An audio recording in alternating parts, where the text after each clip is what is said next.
Hello everybody, welcome back to Road to Master. Hope you're all having an amazing day. We're starting off, we have the black pieces against a 1649 from the Czech Republic.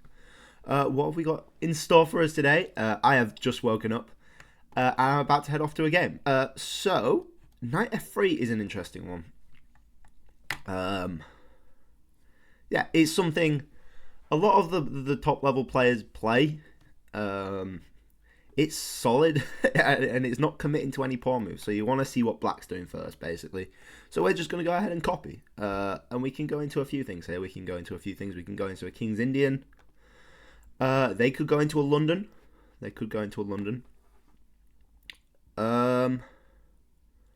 So yeah, what do we do? We've got two choices here, three choices, I guess. Four choices if you want to fianchetto. The problem with G6 and D6 is that they don't go into my anti-London setup, which is annoying. Yeah, I'm not a big fan of that. However, I do know the King's Indian. I don't know if I know it enough to play it right now because I've not played it in a while. So, I reckon we go with D5. Why not D5? Hopefully we will see a London here. Equally a Queen's Gambit, which I'm fine with. I don't know it. I can't say I know it. But it's interesting enough and it's simple enough. I know it's not simple at all, but it's easy enough to play, you know. But we've got a London. Thank the Lord. We've got a London. And here we might be able to get into my anti-London setup. We're going to go ahead and play E6. E6 seems like a strange move, and it is. You're blocking off your light squared bishop. But for tactical reasons, it works. And it is an opening. It's called the Zuckerzort variation, apparently. And I know in like Queen's Gambit's Declined, you play an E6 as well. So I'm not too stressed about it. But they go ahead and play E3, so we can now go and play our knight E4 line. Now the computer's going to hate this. It's going to absolutely despise it. And once again, I did get it off a Willgrave video. Bishop E2, I don't think I've seen before, but it's not stopping our plan. Our plan is to go actually G5, which looks wild. And it is wild, but we're going to go ahead and do it. And the whole point of getting the knight to E4 is that it supports G5 with the queen hitting G5 as well. They are going to try run away, at which point we play H5. And we're just looking to trap this bishop. They're not going to let us, but then we get what we want. We want them to make weakening pawn moves, basically, and we're going to take the bishop. And then their pawns are going to be super weak, and a simple move like bishop to D6 is going to hit those pawns, and it's going to be incredibly, incredibly hard for white to actually do anything about it, to be honest. And now the best line here is actually like a bishop to E5, followed by F6, and you might think this trapped, but then knight takes G5 is actually a move, which is completely, completely wild. And it's definitely what we would call a computer move. We're going to go ahead and take the bishop. And now we've got what we wanted, basically. We've got a nice position. We've got targets. We have pushes, a clear plan. Bishop D6 is coming in to hit this pawn. They're going to have to go king to F2 in order to do anything about it, which is not what they want to do at all. Not what they want to do at all. They can be a bit tricky about stuff if they need to be. We just have to be aware, basically. We just have to be aware. Knight E5 is a move. I don't know if I've seen that one before. To be honest, I don't see why I can't go F6. I don't see why I can't go F6. Bishop takes is a threat, actually. Bishop takes with check is a big threat. So we could take this and double their pawns. We could. We could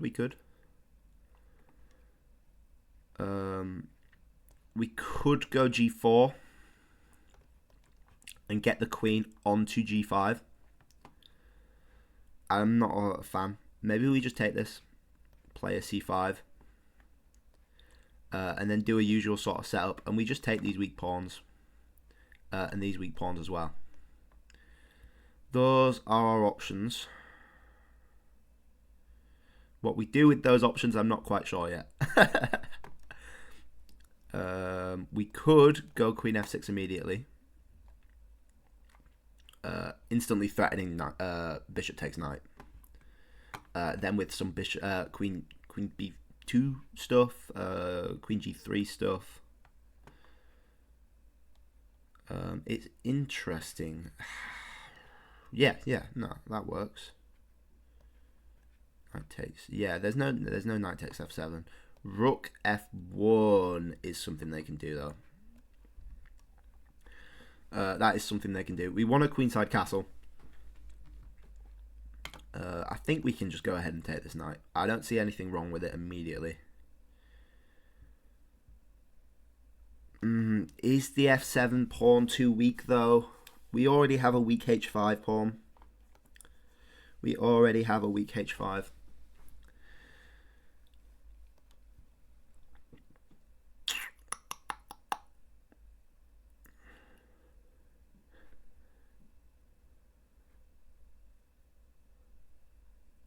The knight's not going anywhere. There's no need to take it right now.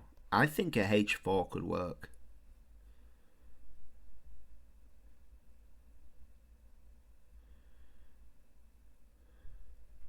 And we can take this knight at any time. And this avoids the weak h4. And the bishop could still get in. But we're not losing a pawn from it, basically. That's the idea. We're not losing any pawns from it. Let's go ahead and play h4. I think that's probably the wiser thing to do. And then if the knight goes back, we can just start pushing our pawns. And then our f pawn's no longer weak as well, which is quite good. And the point of h4 as well, it's giving your bishop a potential outpost on g3, which would be absolutely amazing. I've gotten a bishop there once in a game. It didn't turn out as good. I ended up winning it. It was a really nice win actually, but it wasn't as effective as I thought it would be. Simply because they still have the knights on the board, and the knights can actually get there quite quickly, which is a bit annoying. So we're just going to go ahead and take this, I believe, and then we could start putting some pressure on the g file instead, and hitting that backwards g2 pawn. And we've opened up our queen to go to g5 as well, which is quite nice. Quite nice, I will say. Bishop's coming in, we just take the knight, and we're happy. They castle. Wow. They have no fear at all. I love that. Congrats, mate. I love that. Yeah, wow. That takes some guts. Castling into the firing line. Whoo. Good for you. Good for you. So, they've castled. Which means this is super weak. And our king's a bit scared. Our king is a bit scared. I'll give them that. However, I think their king should be a bit more scared. We've got immediate threats. Then you can go back and push this pawn, and it's super scary. But I think it all starts with taking this knight. Alternatively, we could play f6. That is an alternative. The problem is knight g6 is super annoying. And our queen's actually struggling to get out. So I'm wondering if we just take this pawn with a queen g5.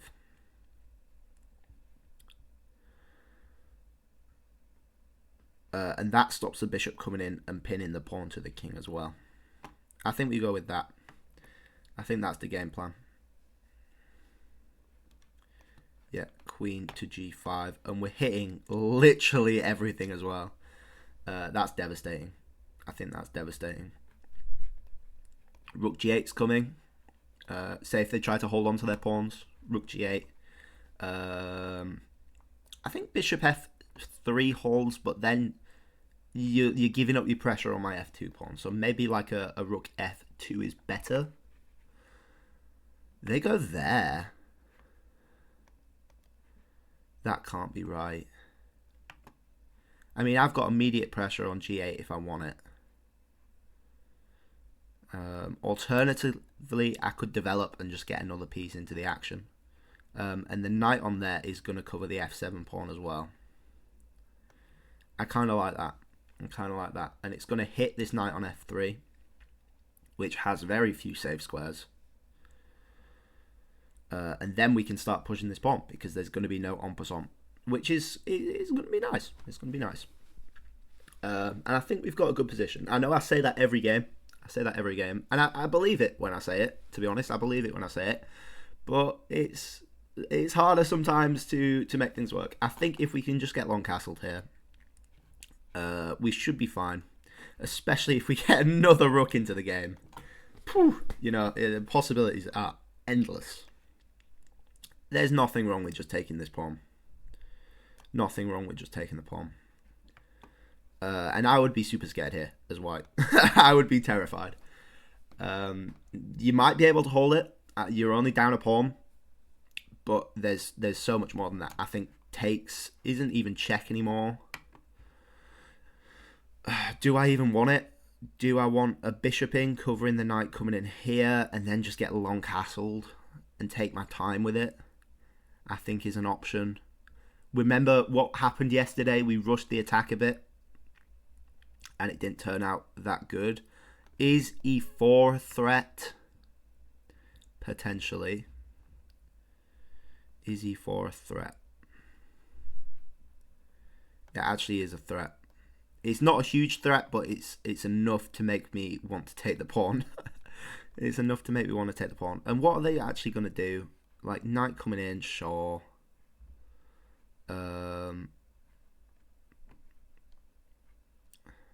We could even drop the queen back to b6. It's a bit out of the way, but it gives us time to play a bishop d7. And then we're actually threatening to take the knight. And this knight's just chilling. Although a queen d4 is annoying. No, we can't even go queen d4. So we'll take the pawn. Yeah, we'll take the pawn. There's nothing wrong with taking the pawn, and it stops a lot of their counterplay, I think. And then maybe we're even threatening to take this pawn with devastating consequences. And our knight's just holding everything. It's so good. I love it. What a legend. We're going to drop back to b6 now. That's the only real way to cover this while we can still maintain our castling. So we'll drop to b6, get the bishop to d7, long castle, and then we can really start this attack. The rook's still pinned. The king can go nowhere. And we're just living life happy. We're living life happy. Oh, just don't mess it up. Don't mess it up. We've got a nice position. And you can see how devastating this pawn structure is for white all the way from the beginning. It's the only way they can stop their bishop getting trapped is to clear away and allow us to take. And it's for someone who doesn't know the lines where you sacrifice the knight and the bishop, which is ridiculous, by the way. No one's ever going to consider that. You know, it's devastating. So they're playing b4, and I guess they want that.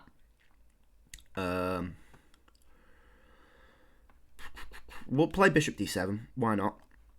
We'll play bishop d7. I don't think that's scary because we can just take. And I don't think they would risk losing a piece. We're already up 2 pawns. I think losing a piece would be a death sentence.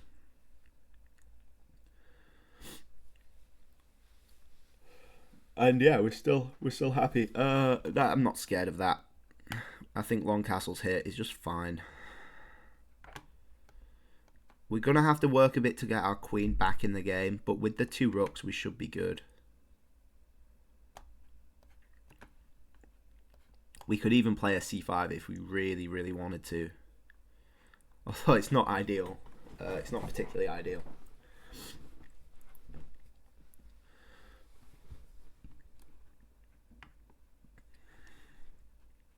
They go for the pawn push. Wow. Well, this is giving us some stuff here. We've got to be a bit careful of the rooks coming in. Although I'm not particularly scared. Whew. Got to calculate. Got to calculate. Maybe even a c5 here could work. A c5 could actually work quite well.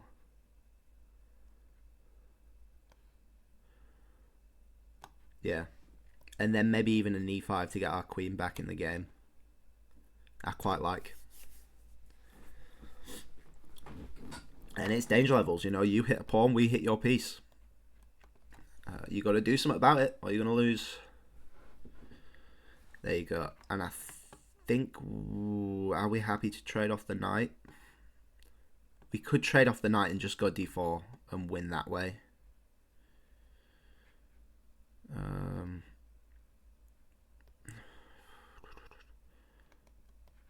Or like a queen d5 first.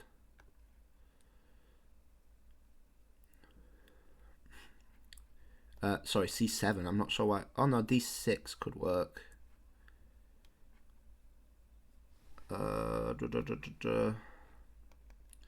Okay. This is an interesting decision, actually. I think it's a pretty big decision. It determines how we go about playing this. I think rook takes is the answer. They would be crazy to go bishop takes because d4 is good for us. We go bishop to c6. And we get our pieces back in the game, you know. Because we have played a bit passively, but we have a huge material advantage, you know. So if rook takes, we have to do something about this pawn. I don't like f5. Maybe we go rook f8. Although takes is annoying.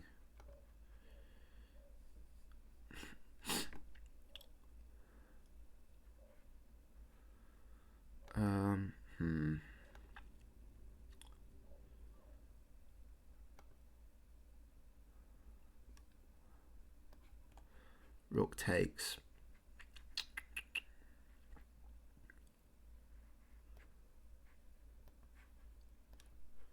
No, that would be silly. That would be silly. Rook takes is the move. Maybe we just play d4 and live with that. Live with giving them a pawn for the compensation.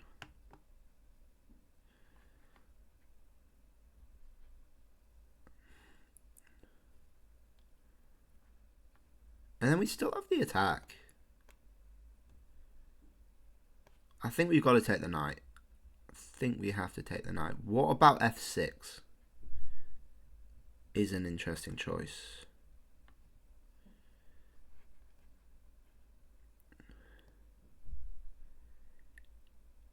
Yeah, f6. F6 is actually quite cool because it stops that, covers that. Takes, we actually go bishop to c6 because the pawn's pinned to the queen, and then we do bishop takes, and that's quite nice. Let's go f6 then. I think that's quite a cool option. I think that's quite cool. And then we can take this, and we still have these two pawns in the middle. 3 pawns in the middle, actually. Which is cool. I like that. So they go for the trade. The rook's coming on f7, which I'm fine with. Or they take, actually, which is interesting. And then we play our bishop to c6 plan. I don't know if we would even do pawn takes or bishop takes, to be honest. Oh, rook takes is interesting. Probably pawn takes is better, to be honest. I feel like this is trading off into an endgame. So we would want the connected pawns. I mean, connected passes is ridiculous. Rather than the isolated pawns.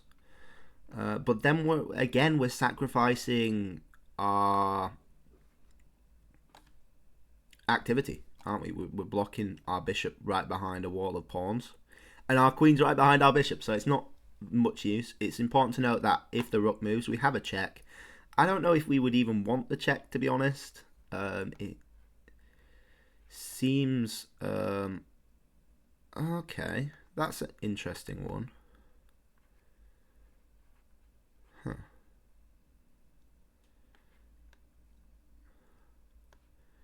Maybe just like a bishop to e5 then. Bishop e5. We're blocking off the queen. From that, we can do queen takes. We can do rook takes. Probably queen takes is better. We need to move the king over potentially. But that's an interesting move, and it's something I didn't foresee. Is pawn push, which is always an option, you know. And I think that's important to calculate out when you're doing pawn trades. Like, what if they just don't want the pawn? What if they don't want the pawn? What if they just leave it? I mean, we're winning this pawn back, but you see our pawn structure's not as it wants to be. You know, we wanted the pawn, the connected pawns, and they've denied us that, which is fair enough. It's a good move. It's a good move. But now, like I said, we either have the good pawn structure or we have the active pieces, and now we've got the active pieces. So we need to adjust our plan in order to benefit with the active pieces. And we still have a good position. I'd say we're still probably winning, but we got to be trickier. You know, we can't rely on the passed pawns because they're so weak. Our king's in danger a bit, so we have to be aware of that. We need to go for the throat. We need to go for the jugular. We need to take them out and win that way, rather than winning any other way. Although it could potentially happen. We've got 6 minutes on the clock. They've got 10, so they've been playing a bit fast, which is, I don't even know if that's good or not, because it means when we need it, you know, there's an imbalance in the times. So when I'm having to rush my calculations, they have the time to take their time. They have the time to take their time, which means if I've not calculated everything all the way through, and then they have time to potentially find holes in my calculations, which isn't ideal. But that being said, we've used our time wisely enough to get a good position. So, you know, I'm not quite sure on the dynamics between those two things. They apparently have disconnected. I hope they don't auto-resign. That would be disappointing. I really want to play this out. But yeah, please join back. Please join back. I really want to play this out. There we go. They're back. They're back. Perfecto. And now, do they have a move for us? That's the question. That is the question. I think probably a rook f7 is their best shot. Closing in on my king. At which point queen takes, rook d7's coming. And we could potentially even triple up on this file, although with the queen at the front, it's not ideal. They go for bishop to g4. Huh. Interesting. I think we take this pawn. I don't see why we wouldn't take the pawn. I think queen takes is the way to go. Now, what's the plan?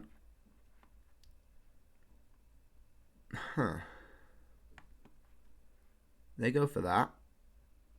Okay, they're looking at bishop takes with check. That's their big idea. They're looking at bishop takes with check. But we could just do queen takes. If we really wanted to, we could just do queen takes. So I don't think that quite works.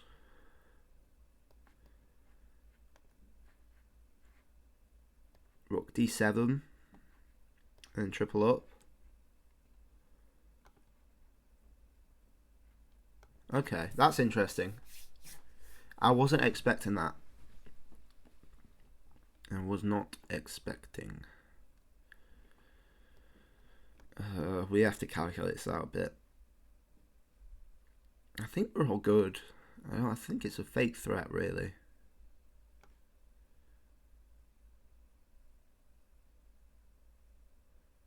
Yeah, it's a bit of a fake threat. I think rook d7's fine. We just take with the queen. You know, obviously taking with the bishop would not be ideal. But we can just take with the queen. If we have to, we move the king, but we don't have to. The queen's going somewhere else. Going there? Where are you going with that? Just continue.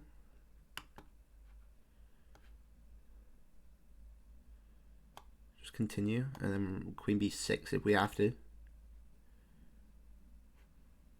And we're just trying to trade off, really. We're 2 pawns up. Yeah, queen b6 I think is the way to go.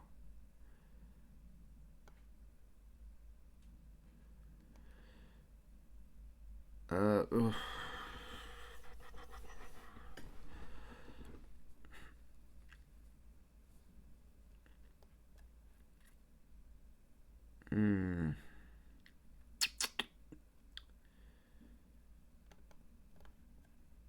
We have to move the king. No, because queen b6, we lose this pawn.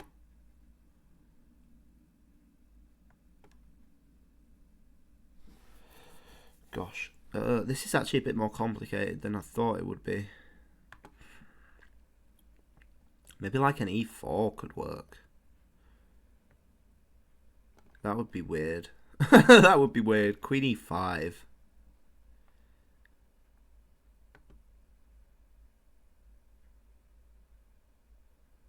Would be weird. And the queen's covering both of these. And then we could even move the bishop back. Why not? Why not? Queen takes, bishop takes is fine. And like I said, the fact that the queen is at the front of the tripled rooks, or the doubled rooks, is a problem. Is not what you want. The queen needs to be at the back. Which is fine. You know, we can shuffle. We can reorganize. They're making threats, but the threats aren't really scary. To be honest, the threats aren't really scary. At most, they would be winning the exchange. I think rook takes is interesting, although then you wouldn't actually be winning the exchange. You would just be exchanging. Basically, you would just be trading off. I'm not scared about any pawn pushes that way. We could even push again, which would be stupid. Really stupid, but funny. Stupid, but funny. And then we could even give some checks and stuff. So you're putting the pressure on this pawn now, and maybe even a b6 could be good. I would really like to play c4 and trade off the queens. That would be nice. I don't think that's happening though.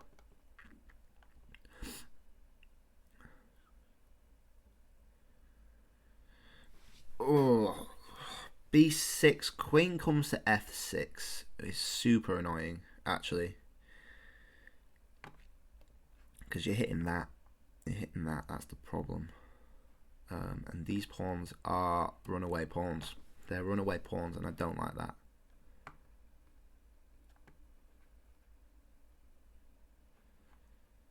Do we move the rook to h8?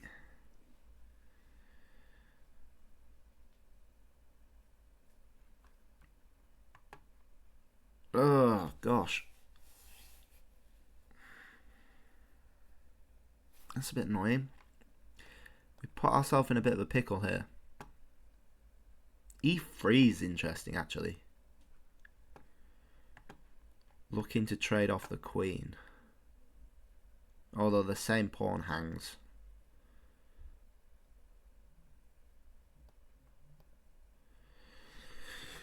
Gosh. Oh, I need to think about this. I don't like it. Queen e7 works. Queen e7 works. Thankfully, Queen e7 works. It still covers the e pawn and covers all of these, but this is getting unpleasant. It's getting very unpleasant very quickly. We need a b6. Yeah, whew, I don't like it. I don't appreciate this. It's not nice. Not nice one bit. And if we had a few moves to sort everything out, we're looking at a bishop c6 would be really nice. In fact, could we do that next move? Rook takes, rook takes, rook takes, bishop takes. Sorts everything out, thankfully. And the queen's still holding everything. So it depends what they do. But bishop c6 could be the plan. Yeah. And you see the weakness of these double pawns. You know, we really needed to connect them. But we missed our chance. I don't know if there was ever actually a chance. But yeah, that was a good pawn push from them. Good pawn push. So the match I'm playing later on, we're playing a very strong team, and it's going to be a very hard match. A win would be phenomenal. A draw would be phenomenal, to be honest. So we're going into the depths a bit with this one. It's going to be tricky. And unpleasant. Very unpleasant. Queen's gone to e3. What's the purpose of that? I think we could still do bishop to c6.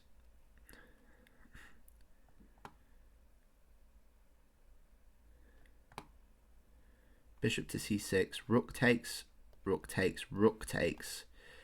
Now we have to give up one of these pawns, basically. We have to give up one of these pawns. We would ideally give up the e-pawn, which means we would have to do bishop takes. Which is fine. It's fine. But is a pawn up enough to win the queen endgame? Alternatively, b6 would hold us for another turn. b6 would hold us for another turn. Yeah. And then we don't have to give up any pawn, and we're still 2 pawns up. After bishop to c6. So it was tempting. It was tempting to just give up the pawn, but we know that a pawn up in a queen endgame isn't necessarily enough to win. Are they looking for a check? Are they looking for a check on h6? They could be. Maybe just a queen, king b7. A8 could work as well.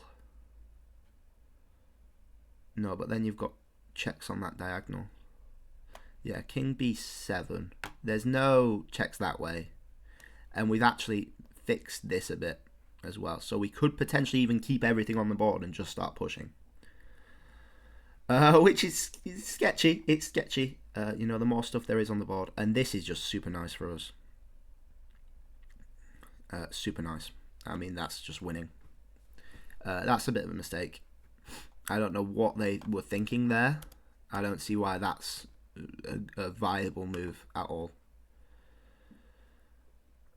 Yeah, I think that's just good for us. And we're trading everything off when we're not losing a pawn, which is good. That's why I think b6 was the right idea. Even though they're doubled, you know, it's an extra pawn at the end of the day. It's an extra pawn. They take, and we're going to take with the rook. Yep, we're going to take with the rook. They're stupid to take with the queen, stupid to take with the bishop. So, and we'll take with the queen. So we're happy here. We're super happy. The queen's under attack. We can even go bishop to b5 afterwards as well. We can throw in some checks. I'm super happy. I'm super happy. This is actually forcing a trade-off of queens, which is only a good thing. We're losing this pawn, but these 2 connected pawns should be more than enough.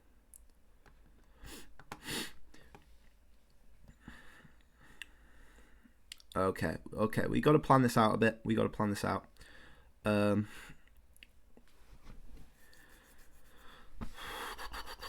Which pawn do we push? Do we push b5? Or do we go bishop to b5? Is probably a better choice. Bishop to b5 is a better choice. We have to be really careful of these, so we need to get our king over as quickly as possible. Either that or promote a pawn as quickly as possible. Bishop b5 is stopping the activity of the light squared bishop. Now this is super sketchy for them. I think. Because the bishop's cutting off any squares, you know, we're just getting closer and closer. At which point these pawns become less and less worrying. And we can just hang these here. We can just hang these here, and I'm not worried. And we can go and pick up everything else on the board. The bishop on b5 is doing an absolutely amazing job of cutting off everything. We've got these two coming, and then the pawns are on dark squares. The king only has these two squares to shuffle. And we're just chilling. Like, it can't even go around. We are just chilling. And all our pawns are on dark squares. Conveniently, all of our pawns are on dark squares. There's no check here because they take. So we're just hanging that there. They can't do it about it. Even if everything gets traded off, they can't do anything about it. We're going to hang our bishop there and probably promote these pawns. They would be stupid to do that. And we can just take that. We can just take that. And we can do anything, basically. We're up. I mean, that's stupid. That's stupidly overpowered. I hate to use the word overpowered. So that is stupid. But they can't even defend these pawns, basically. Because the moment they step away, I'm pushing and promoting. So the king needs to stay exactly on e2. It can go to these two, I guess. And they resign. So that's fair enough. What a game. I love that. I really love that. Let's see our accuracy, because I think we did quite well there. We can go over the opening a bit more. 84.4 for me versus 75.9. 2100 versus 1650. Not bad at all. So yeah, we have this opening. And you're meant to actually do it a different way. It's meant to come from d4, there.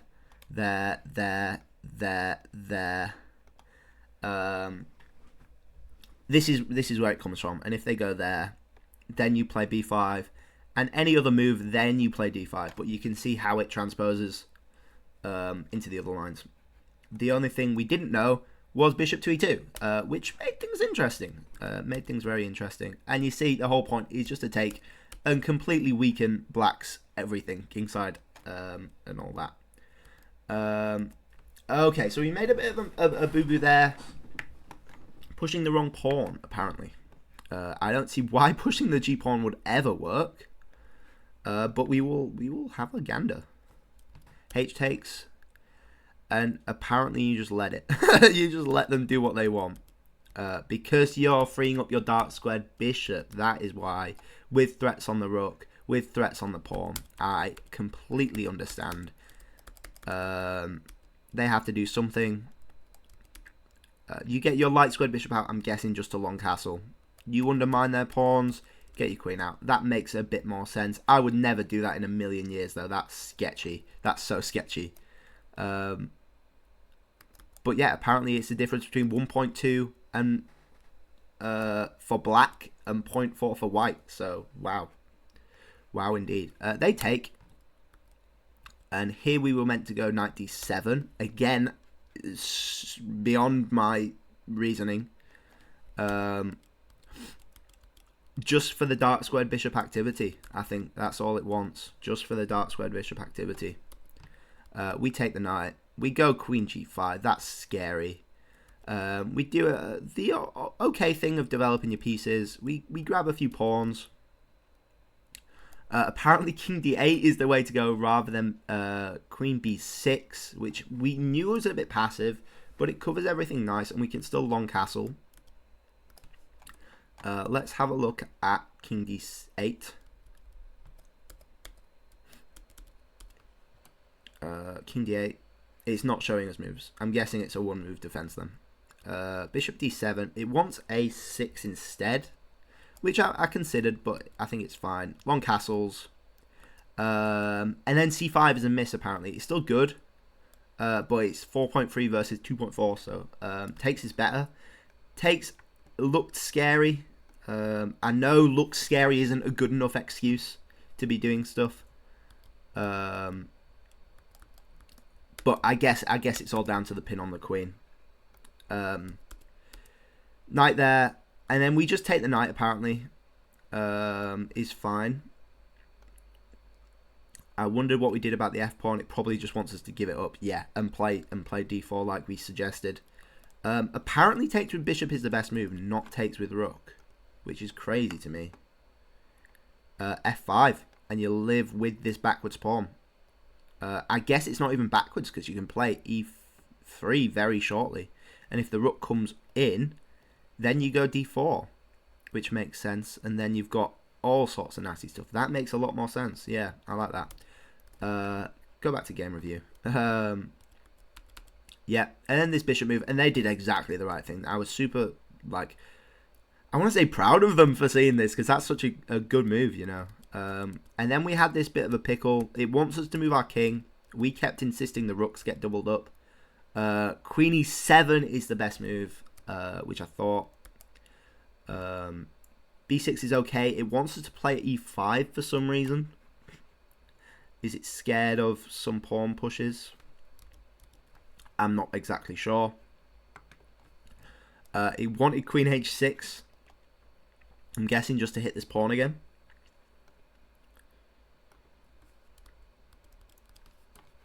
No clue. No clue. And then king v7 is the best move, which looked a bit dodgy, but I mean, it's the move that limits white's counterplay the most. So that makes sense. Apparently bishop c6 isn't an automatic. It wanted a5 instead. And then we trade off the queens. We give them that pawn. Apparently bishop b5 isn't even the move. Oh, because a5 stops, means you've got to go back. But even still, like, it's still winning. It's 5.5. No, it's 3.9, and then it goes to 5.5 because they didn't play a4. King moves in, and we just dominate here. There is nothing that they can do, and it's just super nice. So a quick look at the opening again. Knight there is the better move. At which point you play g5 anyway, I think. Bishop to e5, that's it. F6, and then is it knight takes e4, d takes e4, knight takes g5. That's the line. So if someone can find this, I would be absolutely amazed. Just on their own. The king has to go to e7, I believe. Or d7 is actually the move. Okay. I'm guessing that's just to stop any bishop takes. And the whole idea is that the queen's coming in. This bishop's giving checks over here, and it's just nasty. But then again, they need to find 2-piece sacrifices in a row. So I think it's very viable, especially for someone who's not a gambity person, who doesn't default to these sacrifices, who's not researching them actively online. I think this is a perfectly viable opening to play. And if they find the moves, then you just applaud them, because well done, to be honest. But basically, the whole plan is if they do anything else, you're fine and you have a good attack. So I think that's a viable reason to play this. I don't think it's something you play every single game, especially if it's the same opponent, because a quick Google search can find the answers, and a quick look on Stockfish can find the answers. So maybe it's a bit more of a one-trick pony. You do it one time against one person, and then you try something else. There's tons of other stuff you can do against a London. I think c5 comes to mind as the better choice if you want a more solid gambit. But then again, it's fine if you want to shake things up. But anyway, thank you all for watching. Please like if you liked. Please subscribe if you really liked. And I'll catch you guys all tomorrow. Bye-bye.